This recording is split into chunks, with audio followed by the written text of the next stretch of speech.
Recent update के बाद Infinix का जो कॉल क्वालिटी है वो इम्प्रूव हो गया है। इसके लिए मैं इसको स्पीकर मोड के ऊपर डाल के दिखा रहा हूँ। अभी ये नॉर्मल मोड के ऊपर भी इतना अच्छा आवाज़ आ रहा है। ओके, अभी इसको अपन स्पीकर पे डालते हैं।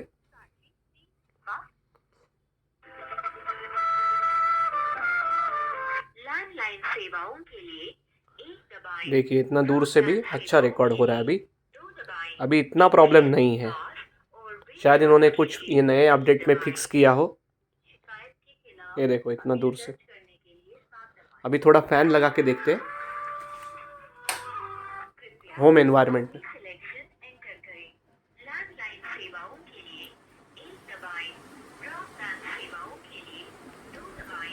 अभी फुल स्पीड में फैन चालू है।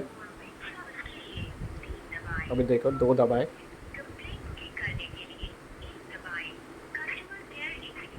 इतना आवाज़ सफिशिएंट है, no problem. So thank you to Infinix to fix this problem. इतना अभी स्पीकर का इतना प्रॉब्लम नहीं लग रहा।